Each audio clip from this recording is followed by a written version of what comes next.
just put 3 questions to you to test. You should all get these correct, maybe. How many Jews died in the Holocaust? What if someone from the younger generation can tell me how many Jewish people died in the Holocaust? How many millions died in the Holocaust? Anyone from the younger generation?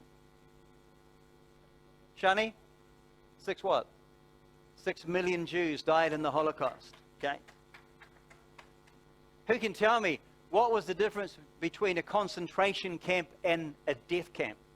Who knows the difference of those two? Anybody here? Not just the younger generation. You? Yeah. Good explanation. And the death camps were exclusively set aside for killing and exterminating the Jews.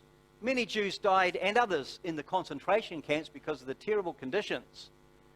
But the death camps were exclusive for one purpose: extermination. Death factories, that's what they were. And just last question, in what European country were all 6 major death camps located? What major European country? Yes, Poland, that's correct. Both pre-war Poland and present-day Poland. My wife and I traveled there, and we looked at 5 of those death camps. We were taken around by a personal guide, but they're all in Poland, all of the death camps. They aren't Polish death camps. They were Nazi death camps in Poland. A lot of controversy in Poland. We'll talk about that a little bit later. But so we're talking about evidence, and I've got evidence from the photographs. At least we saw some of those death camps or sites on our tour in 2001, and I'll ask that first PowerPoint to go up there, please, James. And you've just really seen that on the film. You'll see all those railway lines are heading to one place. The largest of the death camps was Auschwitz-Birkenau in southern Poland, near Krakow. And that's where they all went. And these 15 guys here are what I think the term that has been used to describe them. They are the architects of the genocide. They were really just heads of key departments that were needed to perform the final solution. Hitler's final solution, of course, was to exterminate the Jews. There were 9 million he wanted to get rid of in his sphere of control. He only managed to get 6 million, which was far too many anyway. But I just thought that of these 15, these are the guys who ended up at a conference in Berlin in 1942 called the Wannsee Conference. This is where the Nazi program to exterminate the Jews was rubber stamped. Now look at those guys on those photographs, 15 of them. Do you know that 7 of those, nearly half of them, had university doctorates? And that just goes to show you that education is not the answer to fight against evil. These were highly educated people with a very sophisticated and evil plan against the Jewish people. This guy, Adolf Eichmann, was in charge of the transport, getting the Jews from all those places on those lines you saw in the picture to Auschwitz, Birkenau, and other death camps as well. The Israelis clandestinely managed to smuggle him drugged out of Argentina in 1960 and take him back to Jerusalem, and they put him on trial in Jerusalem. And it was at that trial, under interrogation, that Eichmann was asked, have you ever seen a written order for the physical extermination of the Jews? And he said, I never saw a written order, but he said, this man, that's Reinhard Heydrich, who was assassinated by a team of secret agents sent into Czechoslovakia by the British in 1942. But he was next to Heinrich Himmler in charge of the SS. Eichmann said at his trial that this man told him that Hitler had commanded the physical extermination of the Jews. Of course, there was no written order, but it was very verbal and oral. And they were very cunning not to record any of those things. This is a list, actually. This is the list from the Wannsee Conference in 1942, January, which outlined the numbers of Jews living in Europe and around Europe that German armies hoped to overcome these territories. And this is a list of Jews that they hoped to exterminate in the coming years. The total number there is 11 million because it includes Jews from North Africa. But you see there, that German name is for Estonia. It's got Judenfrei. This is 20th of January 1942, simply because by the 20th of January 42, all the Jews in Estonia had been already exterminated by an Einsatz Group A. And you notice here too that England's Jews of 330,000 are mentioned. Hitler still in 1942 was hoping to overcome England. All right, this is at the Fonse Conference, the planning of the Holocaust. And this is actually a photograph taken during the war years of, up in the top left-hand corner, you see the extermination camp Auschwitz-Birkenau, also known as Auschwitz II. And in the lower right-hand corner, you'll see some other rice-shaped buildings from such high up. And that is the Auschwitz concentration camp called Auschwitz I. So Birkenau, up there in the top of the picture, was established after the concentration camp. So this is where Joe and I went as we visited Europe. This is actually not our picture. This is a picture during 1942 when they were building Crematorium II at Auschwitz-Birkenau. And you can see the slave laborers are putting and reinforcing so that a concrete roof can sit above the gas chamber. And the building at the background that you can see is where there will be 5 huge furnace ovens, each with 3 openings, meaning 15 oven openings in this extermination center. So with rapid speed, they can cremate the corpses of those they exterminate. So there we are, standing there looking at the roof to the gas chamber. This is what it looked like when Joe and I were there. This is at the Auschwitz-Birkenau Museum. We're talking about evidence. This is evidence on the ground today. You can go there yourself and see this. This is the undressing room. This is not the gas chamber, but the underground undressing room, where the Jews would walk down these steps, their final descent in this life, before they would undress in that room and move on to the gas chamber. This is actually a photograph taken of that. You see I've got it circled there. That is that undressing room that I showed you, and there goes that opening the steps of that little shadow you can see. This was taken during the operation of the gas chambers in 1942. And what you're looking at now is that is the gas chamber itself was adjacent. It was underground too. Under the ground, it was adjacent to the undressing room. That is actually the roof of the gas chamber where the Cyclone B was put down the chambers, which of course has collapsed because the Germans blew these things up before the Soviets actually managed to reach there in January 1945. It's all evidence on the ground. It was the testimony that you hear written in so many countless books, online, in films, documented in documentaries, confirms all of this that we saw for ourselves as we went to Poland. And this is what I would call the fingerprint or footprint of genocide. That is Crematorium II, which contains this is the area where the furnaces were. That was above the ground, the building I showed you above the ground where the bodies were cremated. This is where the gas chamber was. And this is the undressing room that I showed you. This is the fingerprint of genocide, footprint of genocide. And then you have a mirror image of Crematorium II was Crematorium III, which is a complete mirror image of that. And I've circled there the undressing room of Crematorium III. And you'll see maybe it's hard to see that one, but you see the same shadow because that is that stairway. This is Crematorium III. This is the undressing room of Crematorium III. This is evidence on the ground that the genocide took place. This is actually a photograph of Crematorium III during its operation. One of the few photographs that you get of Auschwitz-Birkenau. These are the Cyclone B gas containers, tins. There goes the crystals of Cyclone B. It was a pesticide made at Dessau in Germany. And it contained a base of hydrate cyanide that would paralyze the muscle in the lungs. So that once you had breathed in this hydrate cyanide, this Cyclone B, then although every other function in your body would work, your eyes could see, your ears could hear, your muscles could still work outside of your lungs. But because you had breathed in this cyanide, your lung muscles were paralyzed and you simply could not pump in the air you needed to breathe. So they suffocated. Cyclone B. This is some of the barracks at Auschwitz-Birkenau. Birkenau, unlike the other death camps that you mentioned about, we talked in our conversation with you about extermination centers were exclusive death factories.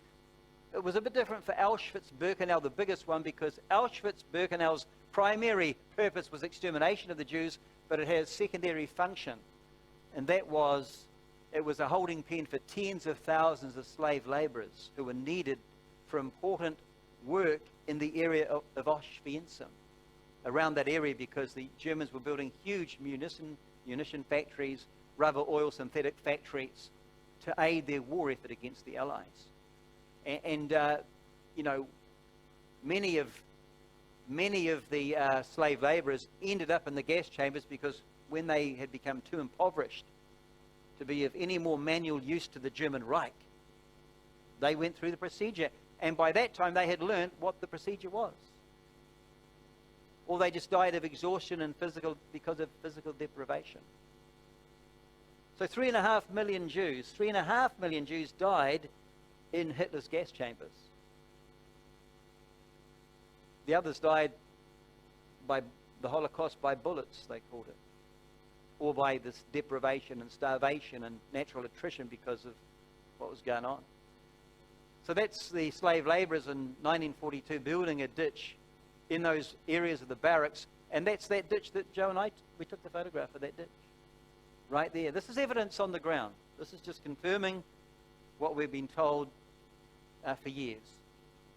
This is actually a photograph taken in 1942. Of course, the Germans were very careful not to let any evidence of what was going on leak out, but there were leaks. And the SS themselves, one of the SS officers took these photographs. And I believe that that his album of these photographs was kept hidden somewhere in someone's cupboard for years until the United States Holocaust Memorial Museum was given a tip and handed an album. They said, we think you want to see this. And it contained all these photographs of Auschwitz-Birkenau 15, 20 years ago. You can see there the two huge chimney stacks. On the left is crematorium 2. On the right is crematorium 3. And you can see that it's these people here are going to be fed into those ovens after they've been exterminated. This is the platform at Auschwitz-Birkenau. You can see there the officer directing an elderly woman and a young child to the left in this picture, their left, to his right. And that meant they were going to one place. All these people are going up to crematorium 2. They have not been chosen for forced labor to be housed in those barracks. They're going to the gas chambers, not knowing really where they're going. And that's where they're walking. That walk is probably about 700 or 800 meters long. It's a big place. Joe and I walked that walk. We walked that entire length. They're walking their last footsteps in this life, unwittingly down those stairs. Another picture, those looming chimneys in the background. And this is the site of it today. Okay, this is evidence on the ground. Who says the Holocaust didn't happen? We have enough evidence in what we've seen already to put a strong case forward, let alone all the testimonies. But you see, the survivors' testimonies weaken as they pass away, because people will question their testimonies and they're no longer here to defend it. So it's people like us who have to defend the validity behind what happened. This is an aerial picture during 1944. This is when the huge Hungarian transports of Jews were coming from the south into Birkenau. And there are rail cars. You might be able to see that in that rectangle at the top you have crematorium 2. And that's when I've shown you the pictures that we took. Remember the footprint or fingerprint of genocide? There it is, numbered in that left-hand rectangle at the top. The other rectangle on the right is crematorium 3. This is during its operation. And in that picture we have two more crematorium. Crematorium 4 is on the left and crematorium 5 is the other rectangle. And you'll see in the oval, I've got the oval ring, that's smoke ascending from an open-air pit. They are exterminating Jews They can't handle, the furnaces can't handle the amount of Jews being killed. And they have to start digging huge ditches outside of the crematorium to continue burning them outside as well. In 1944, as the Hungarian Jews were coming into Birkenau, there were times when they say that as many as 20,000 Jews were being processed and exterminated every day at Birkenau. You can see why the Israelis take it so seriously. And they're not frivolous with the Holocaust, because they suffered it. That their people suffered it. They left accounts. On the third night of our teaching, we have 2 Israelis coming here. They are second generation Holocaust survivors, or third, because either their parents or grandparents were survivors from this sort of thing, and they will share their testimonies here on the third night. This was taken by the RAF on the 23rd of August 1944. You can see the plume of smoke in that picture. That's an open air pit. A clear plume of smoke coming from the burning of Jews. And actually the underground, there was a Jewish underground in Auschwitz-Birkenau who was trying to collect evidence. And of course all the plunder that would come into the camp, because Jews would bring everything they thought they were going to a labor camp, so they brought all of their goods. If they had cameras, they would bring the cameras. And those who were working on the work detail that looked after the plunder would secretly be able to get cameras to the underground, who took photos like this. That's crematorium 4, by the way. That's crematorium 5. And they would take photos. That is the Jewish work detail forced to cremate the bodies of their brothers and sisters in those open pits. There's another one. These are the pictures the SS did not want to get out of Birkenau. This is evidence on the ground. And when we were there, I don't know if it's so evident in that photograph, but you can see the sunken ground there today of exactly where these things took place, because over time, of course, the decay of the ashes and bones meant the ground just sank naturally. And that's some of the plunder they took. Huge amounts of plunder. This is, again, mainly many Jewish detail workers forced to work with the plunder, because the Germans used everything they could get. Everything was sent back into Germany for redistribution among the Reichspeople. Even women's hair was collected. I don't know what for. Some of them say it was for submarine crews, U-boat operators. Everything was collected. And there goes a pile of shoes, the shoes of thousands of people who walked that final walk that I showed you. This is Canada within Birkenau. It's a huge warehouse facility with 30 huge warehouses that are storing all of the goods before they are sorted and sent back into Germany. That's the same street, looking down the same street today when I was there. We were there. And some of the suitcases, the shoes, the toothbrushes, prosthetic limbs, crutches, different creams and ointments, still on display at the museum today. Prayer shawls. This is Beljetz, is another one of the death camps. We visited Beljetz. It's got an awesome memorial of it's like a lunar landscape. It just rocks all over the place to describe the desolation of the Jewish people at this place. 600,000. At Auschwitz-Birkenau, the historians say at least 1 million Jews were murdered. There are others who say as many as 3 million were murdered at Birkenau. But at Beljetz, 600,000 were murdered. And that's the railway track that the Jews would come into Beljetz in. We were there, we saw that. That's the platform on which Jews were unloaded. And they were told on this platform, don't worry, you're at a transit station. We're going to feed you and look after you and send you off to work. But before, you have to have a shower. At Beljetz, of course, when they destroyed these death camps as the Soviet forces invaded or won back territory, the Germans, to try and cover their tracks, demolished every bit of Beljetz death camp and planted a forest of trees. And it's interesting, this was cut at Beljetz in 2011. I counted the rings, there were 68 rings on this tree, which takes you back to 1943 when the tree was planted to cover the crime. And that's the house that a commandant called Christian Worth, the commandant of Belgius, lived in, still there today. And there goes one of the gas fans used at another death camp called Chelmno. These Jews weren't killed by Cyclone B gas, they were killed by the exhaust emissions of diesel van engines, all right? So that's just some of the evidence on the ground. Let me just give you a bit of this too. We're talking about evidence on the ground. Even, you know, in New Zealand here, we've had people who've witnessed this. We had a Ronald Hodgetts living just down on the corner of Flaxmere Avenue and Henderson Road, one of the flats down there. I know where his house was. And I asked Ronald 30 years ago, he told me, he said, I was in a POW camp called E728 in southern Poland. And he said our perimeter fence was right alongside the railway track that came from Hungary.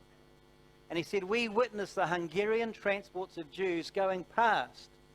And as the Jews were going past, they had, holding out of what windows there were in their transports, cans of water saying, Wasser, Wasser, Hungarian for water, water. And he said, as they were going past, the German guards would tell these New Zealand POWs, Mary Sefe, more soap, more soap. Because they reckoned that they used to use the fat that came from the Jews from the ovens and make it into soap for the prisoners of war to use. And the German guards would make comments like, off to the cooker, off to the cooker. So although in some degree not all Germans knew what was going on, there were plenty that did. And stories would always come back from family members describing the terrible things that were taking place. That was Ronald Hodgetts. I mean, the Germans themselves, you know, I told you what Adolf Eichmann said at his trial, that I never saw a written order for the physical extermination of the Jews, and Adolf Eichmann rubbed shoulders with Hitler, but his superior, Reinhard Heydrich, he said, I never saw a written order for the extermination of the Jews, but all I know is that Heydrich told me the Fuhrer ordered the physical extermination of the Jews.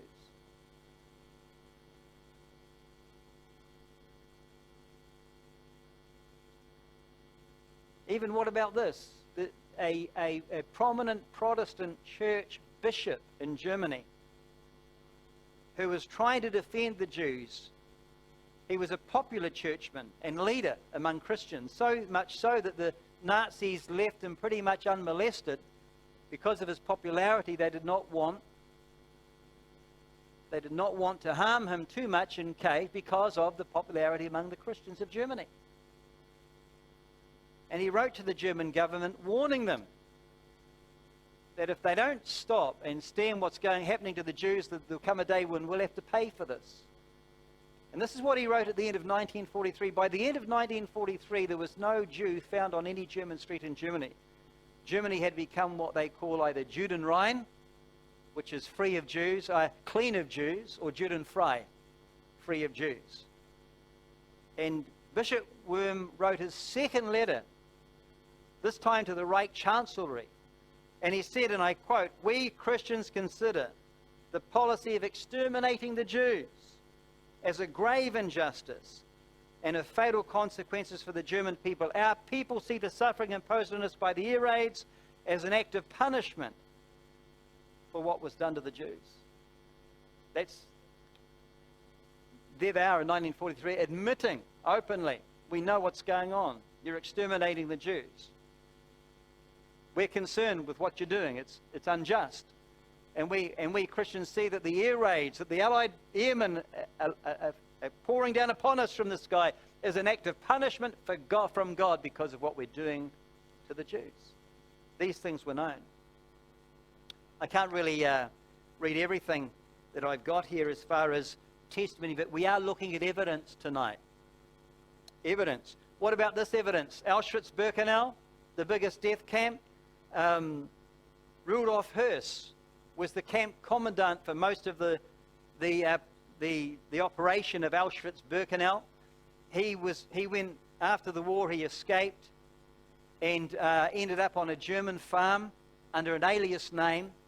just as a low farm boy, keeping out of the way, but the British caught up with him in 1946. Ended up on trial.